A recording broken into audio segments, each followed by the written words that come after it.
place.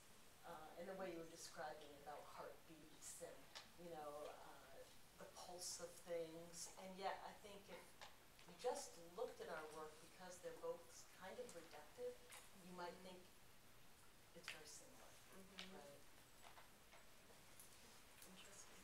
Jenny.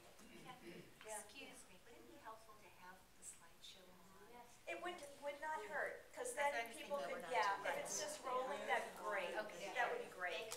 Thank you.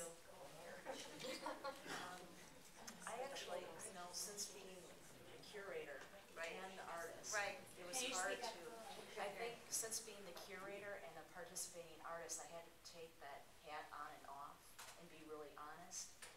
And I do paintings that take 2 to 3 years to finish, and they're multiple layers. And I do these pen and ink drawings as a response to those paintings because they're more immediate. And it's sort of like I'm not waiting to watch a paint dry like I am with my paintings. And in all the artists, you know, I first started with like a list of like almost 30 artists and sort of narrowed it down. And then I asked Lee Feinstein for some suggestions on artists. Yeah, name several of your favorite abstract Bay Area artists. So I got to know.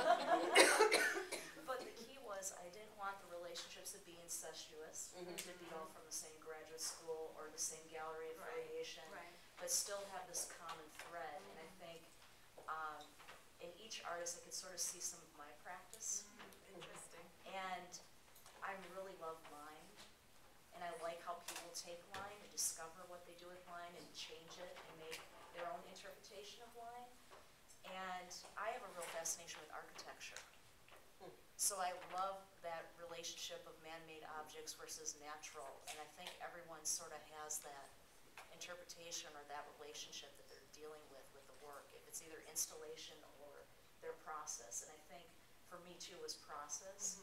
And you mentioned this in your writing with mathematics. Yeah. And I think sort of line and the architecture and that process, mathematics really, you can sort of see that. So when, for me, I don't think there's one person here that I sort of see that, because I sort of break it up in my painting and the pen and ink. Right. And they sort of meld. I can see everybody. Right. Well, and it shows. Congratulations again, because really it does, that definitely does show, and the exhibition holds together and hangs together really quite beautifully, so that's really evident. Amy? Tough. I have to echo Mary that there's so many qualities in all the artists that Jenny, you know, put together that I'm really drawn to. You know, I would love to be a really reductive painter, and I'm not. And so I'm really drawn to those who have just this, you know, essential qualities emanating from their work, and very close relationships that really interest me. I feel very omnivorous, so I'm very happy with the company that I'm in the show. Like, I love the room that I'm in and the way Jenny curated that, that I feel that the paintings and the installation piece respond very strongly to Mary's work, to Clary's work, to Lorraine, to Jenny's work. So I would not be able to pick one person. That's fine. Carol? I was thinking about this at first. I sort of went blank. Because it's the same. You, I'm last. Yeah, there's that. Oh, good. There we go. Yeah, I think that's helpful. So as everybody was talking, I was thinking about, because I feel also that the work relates, we all relate through line. Can everybody hear Carol? No, Yeah, just through line and also through structure. I mean, because structure is a really important part, I think, of all the works are put together in some kind of way. I mean, really physically put together. And so they all share that, and they all share line. And then the person I thought of was Lorraine, because her work, when you look, if you just look at it, looks very different from mine. It looks very flowing, more organic. And we're both working with this idea of what you intend and what's chance. And the balance between those two things, and both the organic and inorganic. And it was really interesting, because the more I've talked to her, the more I realize, and I find this fascinating, and that's like talking to Nancy, is we're coming out, Nancy and I are coming out of slightly different places, and our work looks closer. Lorraine and I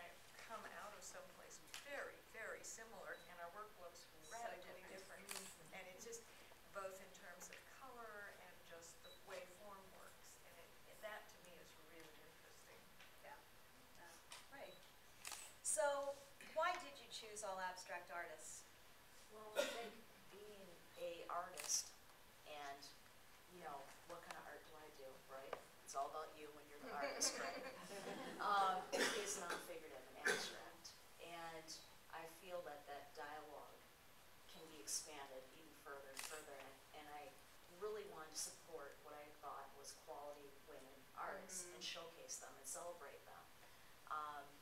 And I think I like to take on projects. Ask my husband wherever he is. He always says when he first met me, his hairline was here. No. See, you shouldn't say that.